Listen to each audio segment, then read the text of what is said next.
Okay, everybody, I just want to say a few words before we start. It's probably a really nice morning. So this is the last year of this is the last day of Tanu for this year. And I just want to say that it's been a pleasure just to come every week and to learn with all of you and to have the excitement of people online and people who listen to the recordings later. And it just feels like it's been a magnificent experience for me. And I feel like I can't really acknowledge Tanu without acknowledging the people who brought matan to Zikron. And one of the people we have to thank is over here, but not in this room right now. But yeah, right? What?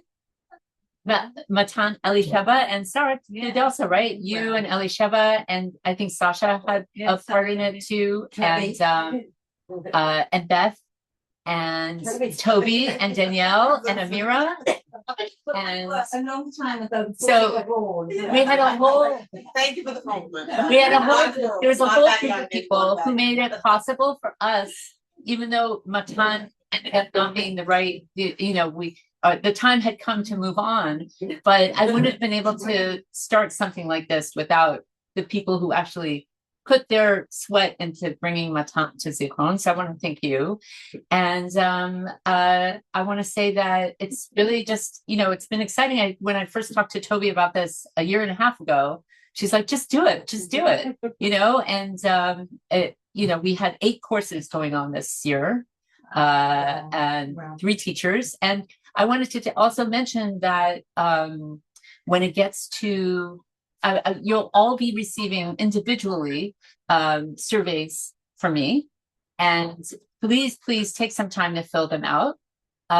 One of the things that I'm going to ask you in the survey is not only what courses you'd like to take next year, what subjects interest you, but also if there are teachers in the area. I don't think we can get teachers from Jerusalem unless we do it on Zoom, but that's also a possibility. But if there are teachers in Pardestana or Caesarea or in our general striking distance that you'd like us to bring into the Tanu fold, for instance, Rabbi Harris is going to be teaching in Netanya this coming year as part of Tanu. So, we can bring teachers to other places and also bring teachers here. So just wanted to mention that. Yes. What about an exercise class? Yeah, absolutely. Absolutely. If you missed the thank you to you, but it'll be on the recording for matan for starting everything so that we can make Tanu possible. So yes. Any summer options? Well, you know what? I'm open to summer options. I didn't want to actually have a set course in the summer just because people traveled so much. And so it's hard to pin it down. But I remember there was one summer that I did a mini course on Rabbi Akiva. And so I think that we could do mini courses if people are interested. So come to me with ideas and times and things like that. Maybe in May, June, but like what we just did for Shavuot, we could try to do some of those. So if people are interested in helping me organize something like that or inspire it, then it's totally possible. Okay. This is the Rambam class. So if you get your sources for session 9, and I'm going to just share this on the screen also. So wow, we're wrapping up Rambam. So last week we talked about hold on one second. We talked about reasons for mitzvot, and we also we've been talking about for the last couple of weeks the idea of doing mitzvot for the right reasons, and Rambam's real battle with idolatry and sorcery and anything that he felt would philosophically take away from a mitzvah. So we know that there's a mitzvah in the Torah, or it was interpreted that way. There's a mitzvah in the Torah to have a mezuzah on your doorpost, right? According to Rambam, if you don't do the mitzvah the right way, you degrade it to a point where it would have been better had you not done it. And he calls it idolatrous. He's very, very strict about it. And so idolatry is obviously forbidden. And so by calling it that, and idolatry has a very severe punishment in the Torah, by calling it that, he's trying to underscore the fact that your kavanah, your intention, your thought process around mezuzah has to be, has to be correct. And this is the way that he kind of intersects, and we've been talking about this all year or all semester. This is how he intersects the notion of law or authority with philosophy, right? Because having the right idea about something is a philosophical notion, right? It's like you have to have correct ideas about something. Deot, we call them. In Hebrew, that's what he calls them. But in English, we would translate that as opinions or virtues or ethics. Like the way that you look at something has to be philosophically sound in order for it to be effective. So as far as I know, he's the first person, maybe the last person also, to try to, well, not really. I think in our generation, we have plenty of people who do this kind of thing. But he is the first Jewish thinker to kind of intersect intentionality and philosophical thinking with mitzvot. Now, we also talked about last week, we went over this notion of chukim and mishpatim. And generally speaking, we have a, few psukim in the Torah that say you are commanded to do chukim and mishpatim. And rabbinically speaking, anytime there's kind of repetition of words, that becomes fodder for commentary, right? So why does the Torah have to say chukim and mishpatim? Can't it just say mishpatim, or can't it say just chukim? They both mean the same thing. Mishpatim mean laws, and chukim mean rules. I mean, what is the difference between a law and a rule? It's basically the same thing. But from there, we talked about how the distinction between them emerged. And do you remember the distinction? What were mishpatim? Things we understand and things we don't understand. So mishpatim are the ones we understand. Give me an example of a law that you understand that makes sense within society. What? Lo tirtzah. Lo tirtzah, don't murder. Okay? Like the idea being that if the Torah didn't tell us not to murder, we hopefully would come to that conclusion at some point, after we killed half the people. We realize that's not a good idea. Don't steal. Also, another example of, where that's a mishpat. That's what Chazal, that's what the rabbis call a mishpat. What's a chok? What you don't understand. We don't have obvious reasons for that. So paraduma, the red heifer, shotness is always the one that I use, because it just. So how does Rambam deal with chukim and mishpatim? Does he distinguish between them? So he doesn't. He has, and not surprisingly, whereas a lot of rabbinical thinkers say chukim are as important as mishpatim, and even though you don't know the reason, you still must do them. Rambam says similarly, he says, yes, chukim and mishpatim are equally important, and that in some cases, chukim are even more important. Why? They serve a very particular philosophical purpose, which is to encourage you to look and explore the reason, okay? To focus your attention on what the reason could be, and not just to understand that there is a reason, and that you could understand the reason. And even if but he wants his cake and he wants to eat it too, because he says, even if you don't understand the reason, why is that? God forbid you should think it's because there's something wrong with that mitzvah. There's something wrong with you. There's a limitation to your intelligence and you're not able to understand the reason, but that doesn't in any way degrade the mitzvah itself, the command itself. So let's look and see we're going to see more about how he talks about this. But was he the first rabbi to say that?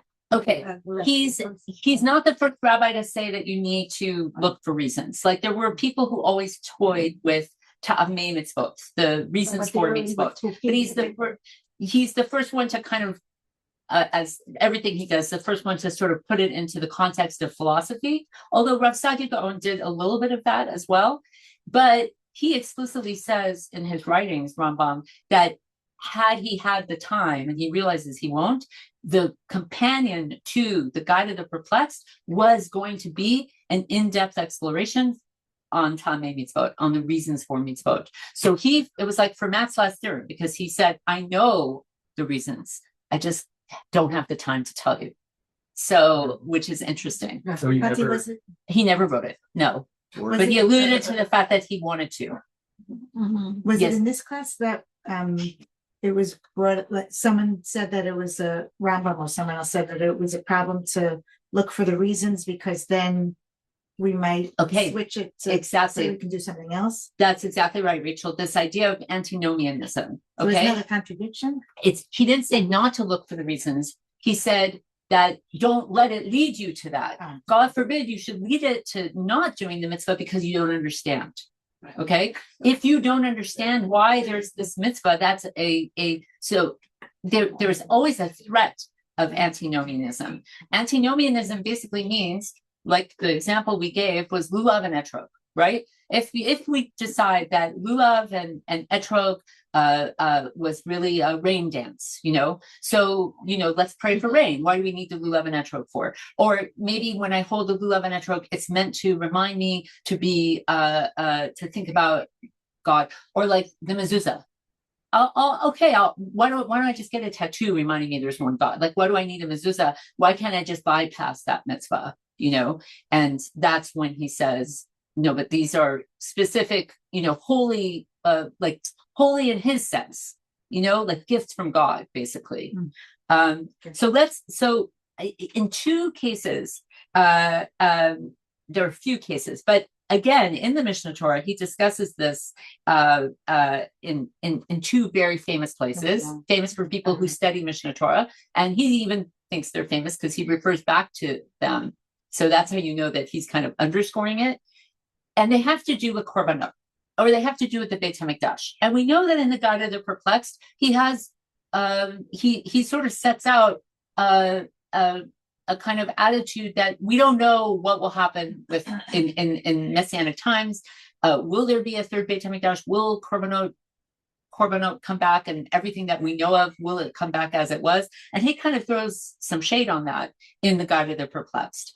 Not so in the Mishnah Torah, and we're going to see how maybe there's a different perspective he's taking. But what we do know in general is that, we do know that in 12th century Egypt, where Rambam was, talking about korbanot and the laws of the Beit HaMikdash were kind of as irrelevant as talking about them today. And yet people still talked about them. And here he's making a code of law, and he still included a lot of those laws in a code of law that he saw as ultimately relevant, right? That was the whole point, was to make it as relevant and easily accessible as possible. So in doing so, I think that he is making the point again and emphasizing the point that even with mitzvot, whose reasons we don't know and whose logic we don't understand, we still are commanded to delve into what the rationale could be. So he takes two really interesting examples. The first one is me'ilah. Has anybody heard of me'ilah before? Me'ilah with a mem ayin yud lamed hey, because it's used sometimes in modern Hebrew as well, but I think only if you go into the bank. Right, it's to cheat. Exactly, it's cheat. But today in modern Hebrew, I think it's mainly used for financial crimes and things like that, like some sort of financial crime.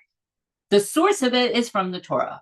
There's a rule of me'ilah, and that is about, you know about it, Yael? I know you do. That's about, say it out loud again. Misuse of consecrated property. Exactly. It's misuse of consecrated property. Okay. What does that mean? In the time of the Beit HaMikdash or the Mishkan, what does that mean? Misuse of consecrated property.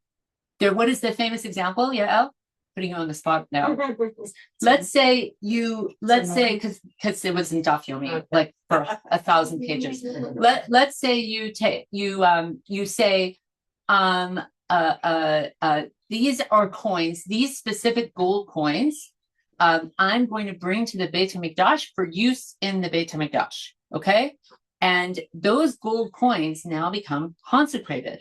So this isn't the whole thing, but like I can't then say, hey, listen, I'm going to sell the gold coins and take the equivalent amount and bring that to the Beit HaMikdash, because I have consecrated these coins. How do Another you example. How do you consecrate something? Just by saying it? Yeah, by saying So it. what if you have a will? You can't change your will. No, because that's not consecrated. Okay. So this is anything having to do with the Beit HaMikdash. Let me just give another famous example. Okay. Let's say you've got a bunch of wood, and you say, you know what? I'm going to consecrate this. I'm going to give it basically as a donation. I'm going to consecrate this to the Beit HaMikdash. And then at some point you're like, you know what? I can't, because I forgot I have to build a shed. So I can't do that. So I'm gonna just, give them, no, that wood is consecrated. How do you do it? It's the same as designating. Yes, exactly. Designating, exactly. It goes the opposite way too. Let's say there's a special kior, sink. Let's say there's a special sink in the Beit HaMikdash. Okay, this is a consecrated sink. Let's say there's a Kohen. He lives in the old city, and his wife calls him and says, the sink is, in our house is we need a new sink. There's a crack or whatever. Oh, you know what? I'll just take this for a few days, and I'll bring up another one. He can't do that. Anything that's designated for the Beit HaMikdash, what happens in Vegas stays in Vegas. Happens in the Beit HaMikdash stays in the Beit HaMikdash. If you've made something holy, even if you've designated it all the way up in spot, it's holy. So you don't have to take it there, you just have to designate it. Exactly. Eventually you have to take it there, but you have to, the designation happens there. Now, wow, there are so many implications of this, specifically having to do with purity and impurity, right? Because if you've designated something and now it's kochim, and now you just had contact with a dead person and you touched the thing that you designated, and then luckily we're not talking about that.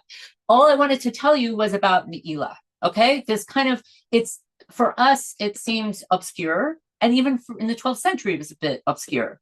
So, but listen to what he does with it. So what do you think? If you borrow money from your tzedakah box, because you need 10 shekels for the supermarket, and you haven't made that money holy. You haven't made that money whole. I don't have children at home, so then I have to put it back in the money, and I'm borrowing it from the tzedakah box. Can I borrow it and then put it back? The reason why I specifically took the example of golden coins is because golden coins are unique, right? It's not the kind of money that you find, like that you have in your wallet.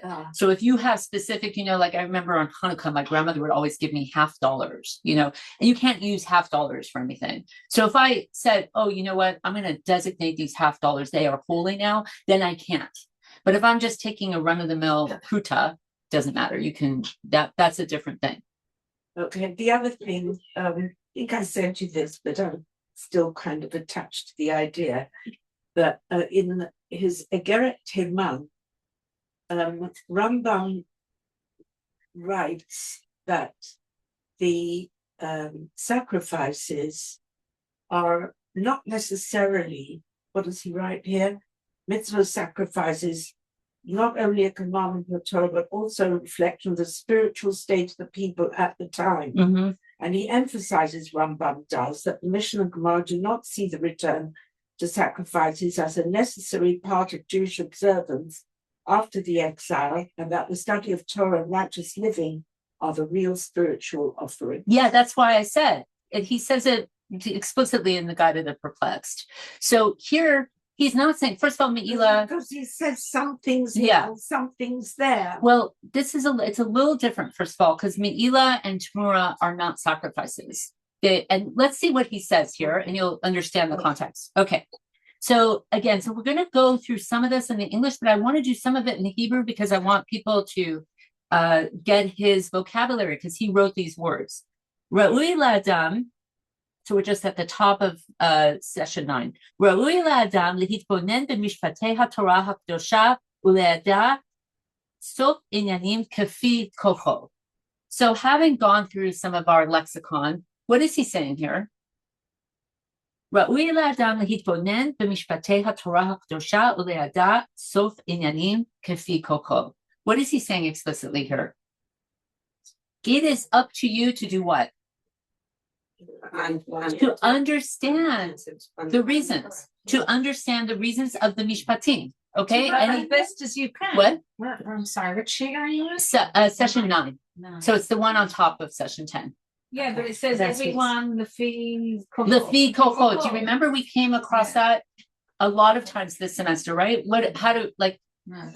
Everyone according to their potential. Yeah. So meaning everyone he believes that, and he says it a number of times, that everyone has some sort of intellectual limit. Okay, not everybody has the same intellectual potential as everybody else. Everybody has a unique intellectual potential, but everyone still has the responsibility, no matter what their intellectual potential is, to pursue truth. And in this case, what is truth? Tamei mitzvot. In different cases, we've seen different pursuing of truth. But in this case, it's looking for the reasons. It's looking for the rationale. So even if, you're thought of as a not such a smart person, lifi kocho, it doesn't matter. You still have the same, everybody has an equal obligation in this. They're just understanding that not everyone's going to get to the same finish line. V'davar shelo yimsalo ta'am v'lo yadalo ilah al yehi kal be'enav. So what is he saying there? Let's say you can't figure it out. You don't understand the reason. Okay? So what does he say? Lo Allah al yehi kal be'enav. Don't make it like meaningless. Kal, unnecessary. V'lo yaros la'alot el Hashem penny frotzbo. And this is wonderful. It's B'Sher. We're just about to get into Shavuot. What do we celebrate on Shavuot? Matan Torah. Where does this pasuk come from? This pasuk comes from Shmuel, right? What is the pasuk? What is the context of it? Lo yaros la'alot el Hashem. What is that? What's the context of that? There's a barrier around Har Sinai, right? There's a barrier around Har Sinai, and Moshe says, "Don't break through the barrier, or, you're gonna die." And so he uses those words. He says, "You on the one hand, you need to look for the ta'amim. On the other hand, if you can't find the ta'am, lo yifrotz, don't break the barrier. In other words, practice the mitzvah. Even if you don't understand it, don't assume that there's something wrong with the mitzvah. There's something wrong with, not something wrong, but there's a limit to your reasoning." So he's trying to it's a slippery slope a little bit, right? And this I find very interesting. Don't make your thinking, don't assume, one's thoughts concerning them should not be like his thoughts concerning other ordinary matters. Okay, what's the interesting thing about the fact that he uses the word chol here? What is the word chol? Right, exactly. What is he talking about? He's talking about this in the context of talking about sanctified items. Those are kadosh, those are holy, they're sanctified, they're separated. He says, in the same context of talking about sanctified items, he says, don't take mitzvot and treat them like chol. Don't treat them like ordinary things. They are kadosh. They are kadosh. So I thought it was very interesting, literally, how he makes that designation. In other words, here he's talking about the mitzvah of Me'ilah. He's talking about the command of sanctified items. But in the context of that, he brings up this very deep philosophical idea, which is that you should be looking for intellectual reasons for mitzvot. And in the context of that, he says, it's just like Me'ilah. What happened with Me'ilah? You said that something was going to be sanctified, and then you went back on it. Don't do that with mitzvot. Don't say they're sanctified and then reverse your thinking because you don't understand. So it's a brilliant kind of move that he does, and it can be read on very different levels. Like, you could just read this and be like, okay, he's saying whatever, but there's like intricacies going on beneath the surface. And then he says, Bo ure kama hekmira Torah b'mi'ilah. Ma imetzim va'avanim va'afar va'efer כיוון שנקרא שם אדון העולם עליהם בדברים בלבד, נתקדשו, וכל הנוהג בהם מנהג כל מעל בו, ואפילו היה שוגג צריך כפרה. Okay, now think about how, he says, think about how much attention, hachmira, like how strict the Torah is being with Me'ilah. What happens with Me'ilah? What does he describe here? How does something become holy? What word does he use here? Something like dust, or like sticks, or wood. All of a sudden, what happens to it? It becomes holy. By what means? What does he say? Because of words, devarim. Because of your human speech. You know, your mortal, you know, we're not divine, right? And especially, you know, we have potential for divinity, like certain levels of divinity. But who are we? We're mortal human beings. And yet, we are able, with words, we're able to transform the identity of an object. We are able to make something holy. We're able to sanctify it.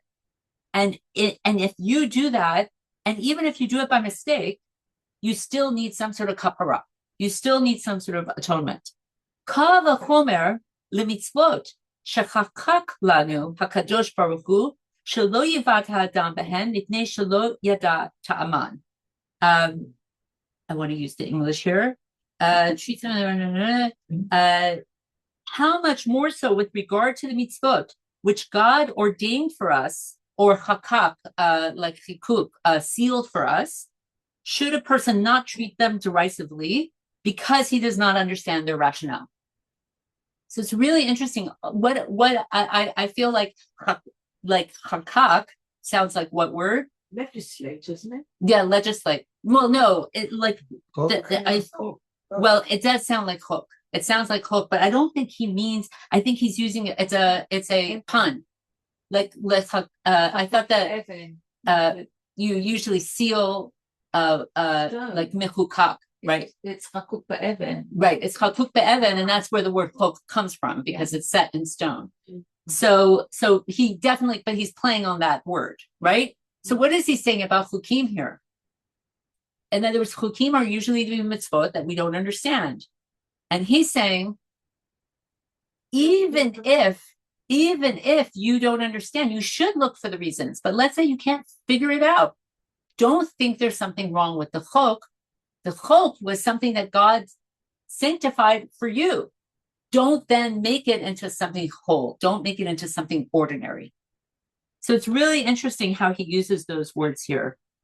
Okay, and then he says, oh, wow, we could keep going and going, but I want to keep going to the next source. שלא ייבט האדם בהם מפני שלא ידעתם, ולא יכפה דברים אשר לא כן על השם, ולא יחשוב בהם מחשבתו כדברי הכל, הרי נאמר בתורה, ושמרתם את כל חוקותיי וכל משפטותיי, ועשיתם אותם.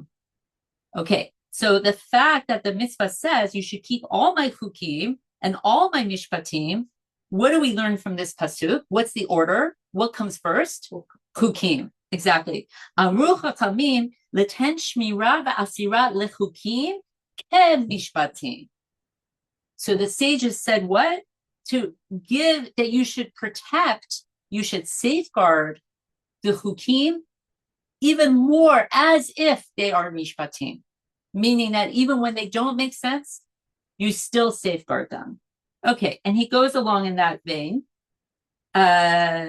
And he says at the end, guarding means to treat them with caution and not think that they are less than the mishpatim. Okay, and let me just see. He talks about red heifer, by the way, in the next page.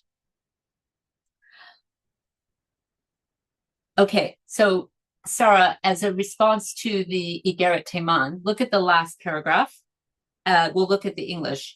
All of the sacrifices on the next page now. Sorry, for people who are online, I'm not doing a good job here. Okay. All of the sacrifices are in the category of decrees. Okay. korbanot kulam miklal hachukim hen, meaning they're they're seemingly irrational, right? Amru chachamim shebishvil avodat hakorbanot haolam omed. But the sages say that sacrifices are what sustain the world. For through the performance of the decrees and the judgments, the righteous merit the life of the world to come. And between the two of them, the Torah gave precedence to the command for the decrees, the chukim. Shneimar u'shmartem et chukotai ve'et mishpatai. So he says, it's even on a higher level. How would you reconcile what he says here with what he says in Igeret HaTeman and also in Maimonidean? In Igeret HaTeman, he's saying, without another Bet HaMikdash, you can't have sacrifices. And then he also says in Igeret HaTeman that it's a spiritual thing. And so I think that he's saying here that there's a spiritual thing, but he's not necessarily saying that there will be sacrifices. He doesn't say that. He just no. It's hard to know. It's hard to know. Yeah. And I think deliberately so. Uh-huh. Right? But again, I'm still sticking to my guns. I don't think he's talking to two different audiences. I think that he might be talking to two different audiences, but he's using just a different approach. It doesn't mean that there are two Rambams. It doesn't mean that he thinks one thing and doesn't think the other thing, or that there's one set of ruls for one set of people. Maybe he's ambivalent himself. Right. That's a good way of looking at it too. Female brain. Okay, we're gonna get to that in the tefillah. That's how I feel when I'm talking to Yeah. So Toby, but I also think that Toby, we're totally gonna get to that in the next class. So because we're going to talk about that in Kabbalat Shabbat. From what I remember, the Rambam was all in on sacrifices in the future. They were just going to be produce, grain, and things like that. It's unclear. It's unclear, because he, like Sarah pointed out, like he seems to be emphasizing different things in different places. Well, he writes in Igeret HaTeman, if I recall, which I studied 1,000 years ago, was that it was a lechapot to... Lechapot is to deride, to derisive. Like to push down, it was denigrate. Instead of lachlif, like a tmura. Yes, yeah. Instead of child sacrifices. Right. That was the letter. That was the right in the Igeret HaTeman. Right. So and if you don't do child sacrifices anymore because you need something, then they gave them in the Midbar and in the wherever they gave them the. So Menachem Littag is not Rambam, but he has a very interesting analysis of the Mishkan in the Torah. When do we encounter the rules of sacrifices and the Mishkan in the Torah? What precedes it? Immediately precedes it. The Egel HaZahav. Okay. And so he's not the only one. There are some medieval commentators that also point to this, that Rambam actually refers something to Egel HaZahav as well. But the idea that maybe the original intention was not Mishkan, and that was more of a b'diavad type of decision based on where they were at, back pocket, last minute decision. Okay, interesting. So now let's look quickly at Tmura. Okay, so Tmura is another one of these kind of obscure, interesting things. Tmura means substitution. Okay, so Tmura basically means you can't substitute. So if you have what is the name everybody likes to use for cows? Bessie? Cattle. No, I mean like a personal name. What, Daisy? Daisy is a good one. There's another one, Bessie, right? Bessie. You have Bessie the cow, okay? Kadva in Hebrew. Kadva, okay. Okay. So you've got Bessie the cow. You own Bessie the cow, and she's a great cow, and she's a firstborn or whatever. She's a calf, whatever it is. And you say, I live up in Spot. I don't know when I'm going to be in the temple area, but I'm bringing Bessie. I'm bringing Bessie to as a sacrifice, okay, as one of my, back to Shavuot. I'm bringing it as one of my, Shavuot sacrifices, Bikurim. But then you see that means you can't do anything with Bessie, right? You can't drink her milk, unless there's a Kohen or something. You can't drink her milk. You can't do anything. You got to leave her until she's going to be given as a sacrifice. Not that she has milk because she's a newborn cow. Okay. But that she's designated. Okay. So, what if you just see that Bessie's just a great cow and you can tell she's going to grow up. She's going to be great. You know what? Bessie has a sister, and Bessie's sister, Buffy, she's just as good. That's what you say. She's just as good. Oh, just bring back who knows? And nobody knows, right? It's the same issue as Me'ilah, right? You've designated something. You've lahakdish it. That means you've separated it to be sanctified. That means that Bessie's got to go. Buffy can't go. Bessie's got to go.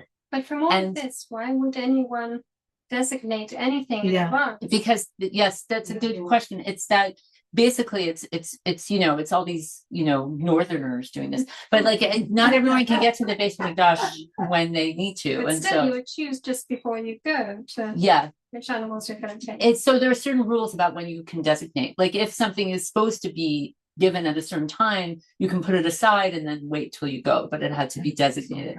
So that's part of the ruling also. Okay, but a good question. And so again, in the context of that, he says, and so we're at source 2. Hold on, let me just hit it here. Okay. So now he's referring back to what he just talked about, in different places. He cross-references himself. Just like we said, all the statutes of the Torah, all the chukim are gzerot. What are gzerot? Gzerot are things that you have to do no matter what.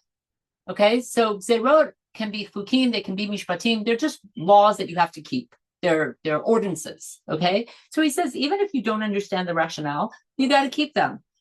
Just like we just explained. Even though you have to keep it no matter what.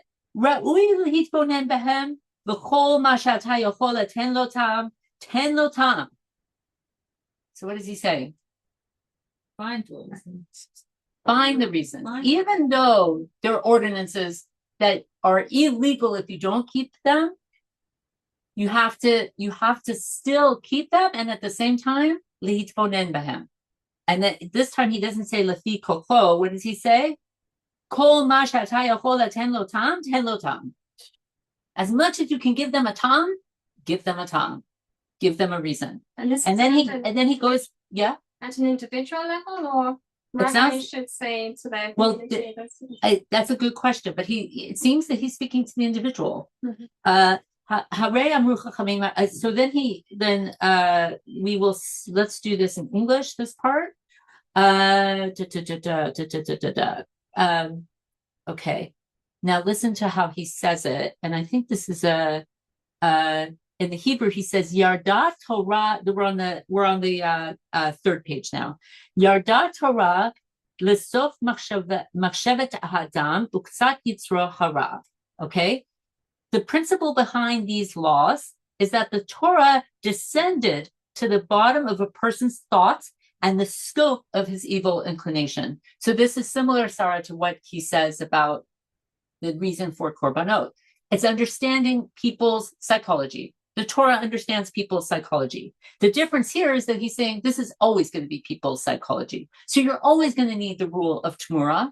If sanctified items exist, as long as they exist, you will always need this rule. Why will you need it?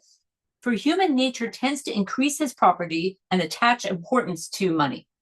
Okay? People always, no matter how kind they are, they always want more stuff and they always want more money. And those things are important to them. Okay? No matter what. You live in the time of the Israelites, or you live in LA now. That's always going to be the forefront of your mind. Even though he made a vow or consecrated something, it is possible that he will reconsider, change his mind, and redeem it for less than it's worth. Okay, so, and then he goes through the different things. If we look at the last paragraph of that in the English, all of these ordinances are to subjugate one's evil inclination and improve one's character. Similarly, most of the Torah's laws are nothing other than counsels given from distance, from he who is of great counsel, to improve one's character and make one's conduct upright. Okay, so the rules of Tmura are pretty strict.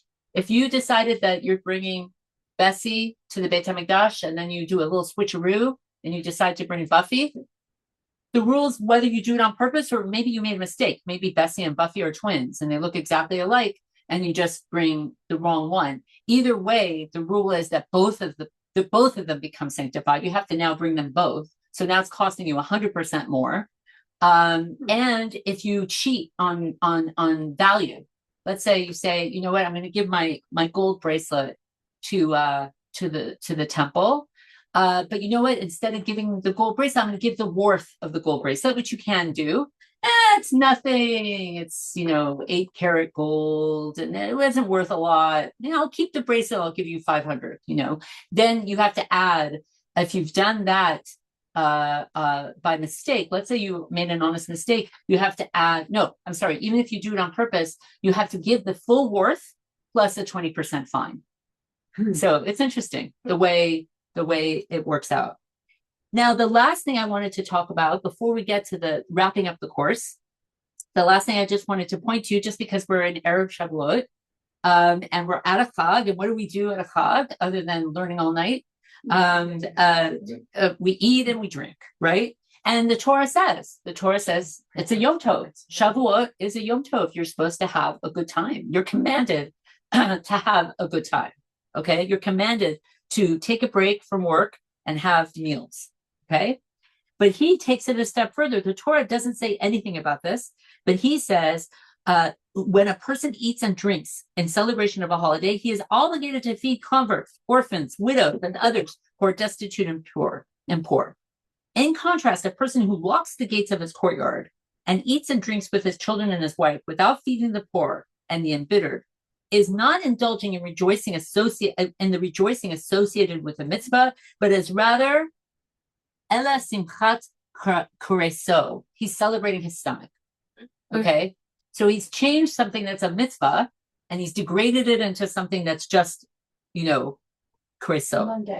And with regard to such a person, the verse is applied. Their sacrifices will be like the bread of mourners. All that partake thereof shall become impure, for they kept their bread for themselves. And this happiness is a disgrace for them. As it says in Malachi, I will spread dung on your faces, the dung of your festival celebrations. And what is that meaning? Meaning, okay, these korbanot, you're supposed to bring these korbanot, but what are these prophets saying? Skip the korbanot. If you're going to bring them with such selfishness, then it's does he use the word here? He doesn't use, yes, he uses the word kalon.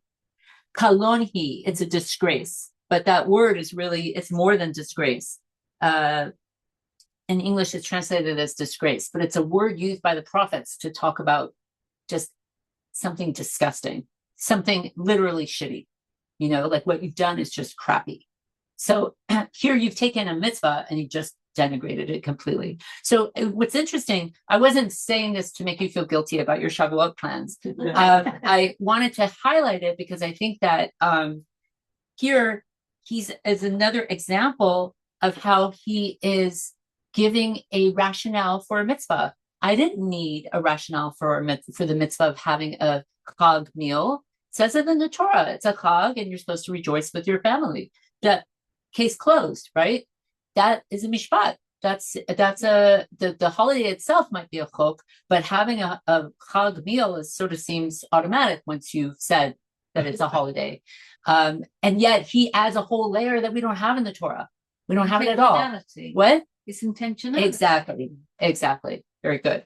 So now we're going to go over now to the last source. So, okay, we learned a bunch of things.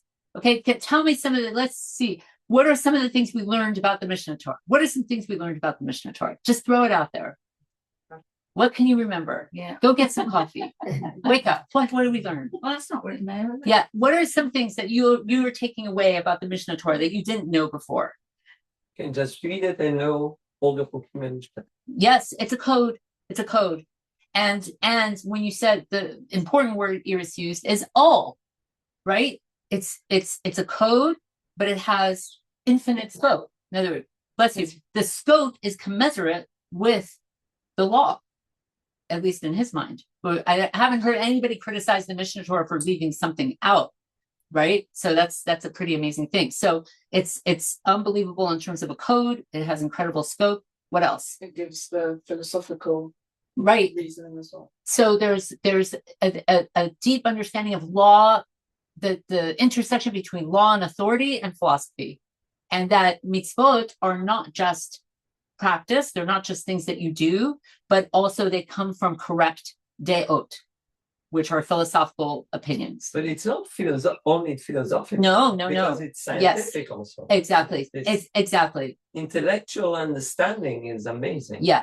Yeah, exactly. So it's intellectual, it's scientific, and it's philosophical. What else? Anybody want to add anything else? Yes. It's meant to be for the people. Right. It's access. It's low barrier. It's access. It's like having a Safaria on your phone. It's easy access. As we just saw, bless you. As we just saw, not only is it well organized, there are thoughtful classifications that but he does not use the Talmudic organizational or non-organizational method. He completely upturns the organizational method, creates his own organizational categories, and then within that, he cross-references himself. What else is sort of very yes?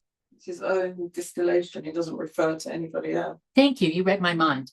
If he does not, and unlike anything that you read in rabbinic literature before or after, he does not tell you how he got to the law. He does not tell you the machloket. He doesn't tell you about the debates. That's 80% of Talmud. He does not give you that. He takes out most of the good stuff, like the stories and things like that. And he doesn't footnote. There are no footnotes. He doesn't tell you whose opinion he's going with. Sometimes, but most of the time not. He writes in Hebrew. He writes in Hebrew. Beautiful. It is unlike everything else he wrote, except for some Igorot and Shelot Teshuvot, it's in Hebrew. And not only is it in Hebrew, what kind of Hebrew is it in? Mishnaic, right? Very clear. Very clear, and he's very upfront about that. He does not use biblical Hebrew. He uses Mishnaic Hebrew as his source. He also has to, inevitably, because of that, what does he end up doing? Which is why we used a lot of the sources in the original. He ends up having to make up terminology that doesn't exist. So if he's talking about halakha, no problem. Those words are existing in Hebrew. But if he's talking about something a little bit more intellectual, a little bit more philosophical, he has to make up the word, like the word miyad. Miyad means immediately. He uses it as a way of understanding something that's coming from something where God is breaking out of the God sphere and coming into the human sphere. So that's a whole other story. But it all goes back to language. Anything else anybody wants to add? I don't know, even though he talks a lot about the golden mean and the middle way, he's very Karif in this. He's very Karif, yes. He's not golden mean. Yes. He's very, like, cut and dry. Yes, like, I don't mind reading his halakha, but I don't want to have dinner with him. Yeah. Yeah. I'm not inviting him to my Shavuot meal. But yes. He'll go to the tikkun. So why he was put in Karen. Oh, thank you. So today we're going to talk about the Maimonidean day, and then the remaining time we're going to talk about the aftermath of all this. So in this class, I think we succeeded in convincing everyone that really the Mishnah Torah is very unique on many, many different levels.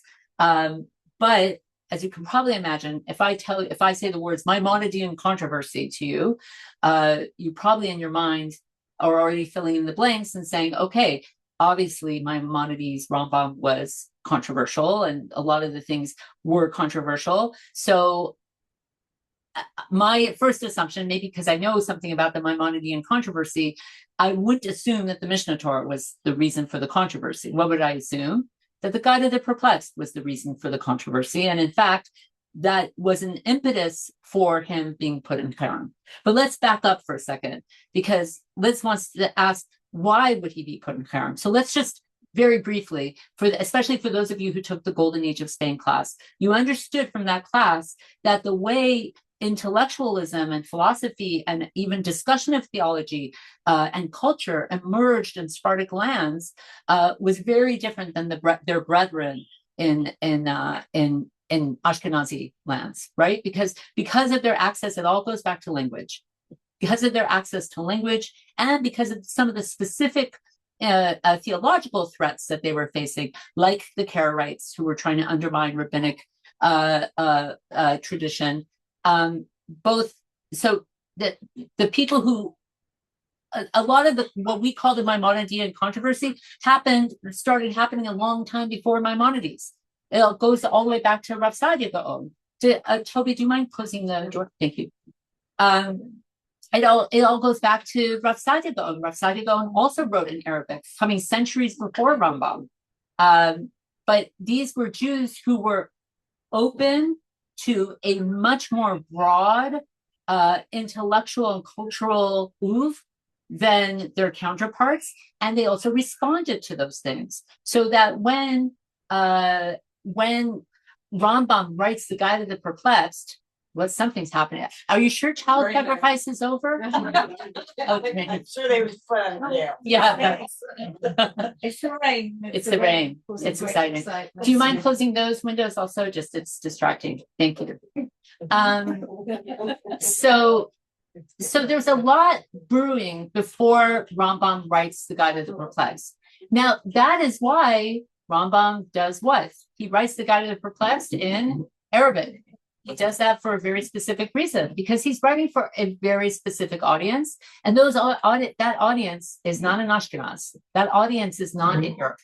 That audience is in these Arab-speaking, these Sephardic Jewish Arab-speaking lands. But the moment that, and if you remember from the Golden Age of Spain class, there was a bridge between these two worlds.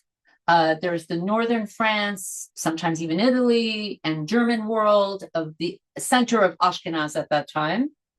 And then you've got Spain and the Jews running away from Spain, but there's all the Jews who are still in Baghdad, what we call Babel, and Egypt, and Iraq, Iran, and Morocco, and those places.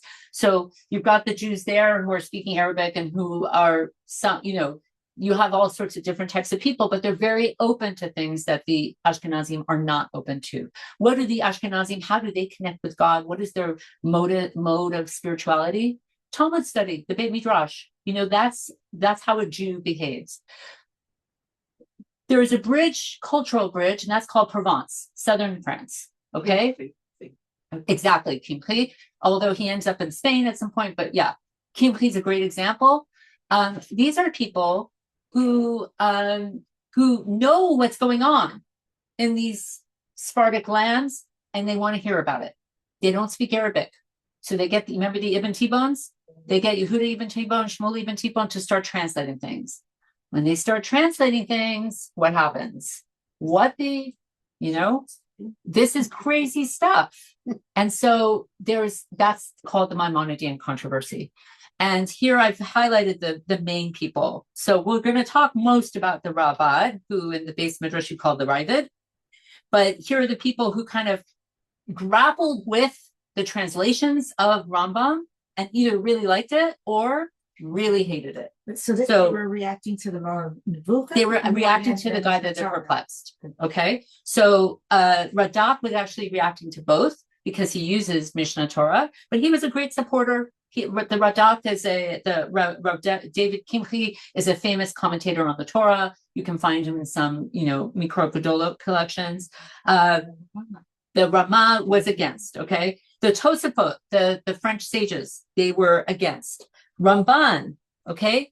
Ramban, who wrote, half of Ramban's commentary is against Rambam.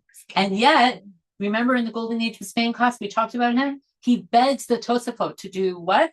He begs them, do not burn more Nevuchim. Do not burn Rambam. Why? Because you don't understand the world that we're coming from. Now remember, Ramban, Nachmanides, he was raised in Christian Spain.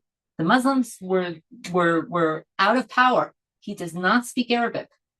And yet, because he's in that milieu, he understands why the Rambam is such an important figure for the Sephardim. And he says, if you burn Rambam, you will create a rift between these two worlds of Judaism that will never be fixed.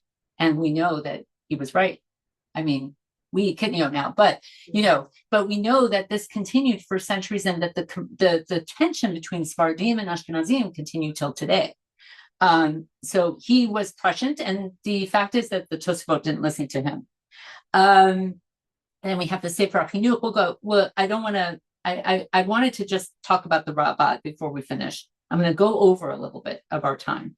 The Rabbah was really interesting because if you look at his years, he actually lived before the Moreh Nevuchim was actually translated into Hebrew. He lived when the Mishnah Torah was published. And because the Mishnah Torah was in Hebrew, he could read it. He lived in Posquier, not in Provence. But that's whatever. To us, it's the same baguette, But he writes a commentary. He writes the Hasagot. If does anybody have a real Mishnah Torah here? Actually, I can get it here because even though it's the wrong volume, I think that when Mishnah Torah. So no, I'm good now. Except my camera's going crazy. Here I am. Okay. If you open up a Mishnah Torah, you find that the actual Mishnah Torah is in the center, and given pride of place, although I can't find it here. Oh yes, given pride of place, right next to. So here's the Mishnah Torah. Right here is. Sorry. Yeah, I need to do. Right in the center is the Rabbah. Right in the center is this guy, Rav Avraham ben David. And he was really against the Mishnah Torah. The main reason he was against the Mishnah Torah is because of what Yael said. Because Rambam didn't use any footnotes. He couldn't believe that someone would actually have the chutzpah to write a halachic code without referencing one time the Talmud, without referencing one time a daf of Gemara. And he takes a lot of issue with his philosophical statements as well. Like in this first one, in Shuvah 3:7, Rambam says, he who says that there is one Lord, but that he is corporeal and has a form, basically, is going to go to hell or whatever, is the worst person.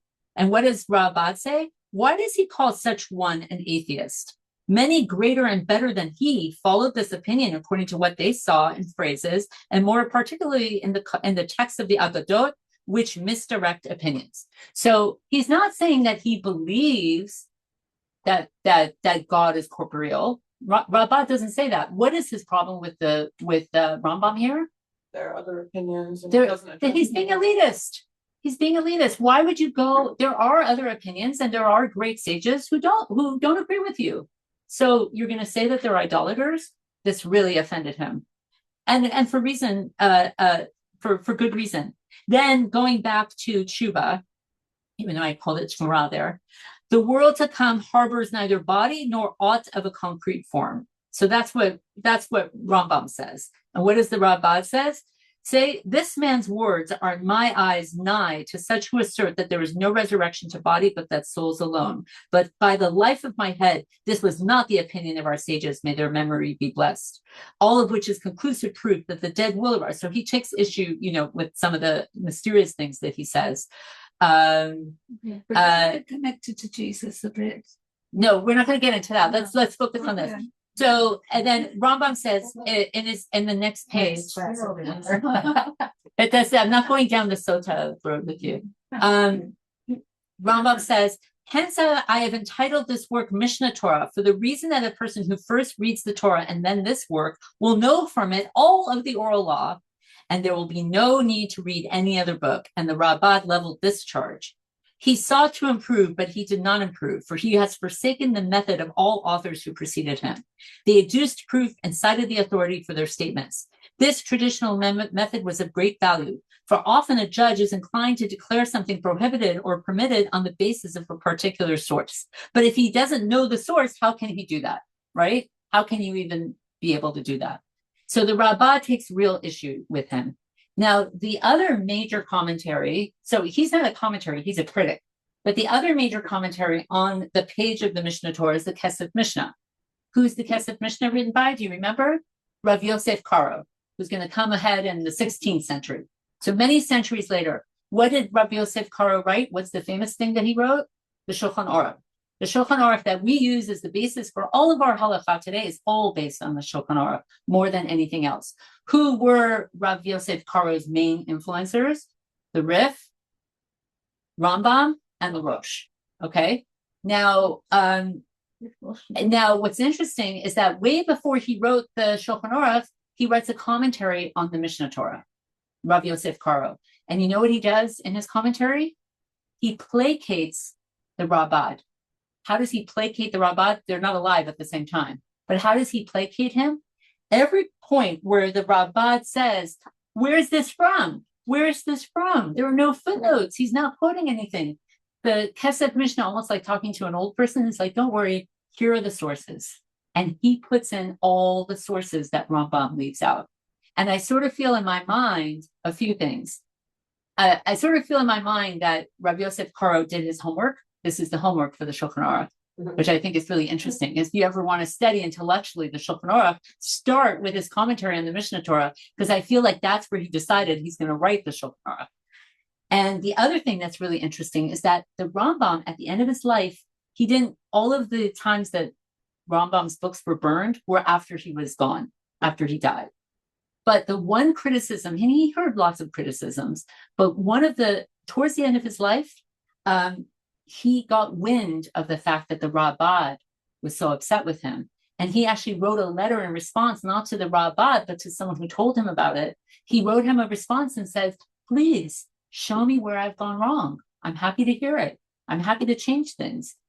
Then the Rabbad dies and then Rambam dies. So that never happens. But what I think is so interesting is that some printer along the way decided that they're going to continue to talk to each other on the page, even though they never talked to each other physically, which I think is just the beauty of halakha to begin with, So that's the end of this class. I don't want to go way over time. I've really enjoyed it. And one of the things I do want to mention is that if we're talking about things for next year, there is a group of people in Netanya who are interested in going through Mishnah Torah more in depth, like actually just learning it every week.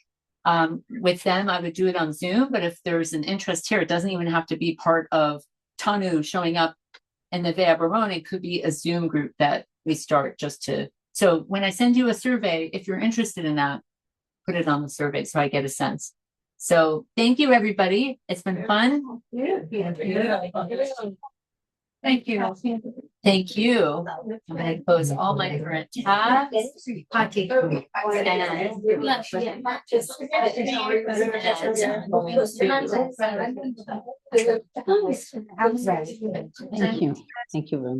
It was great.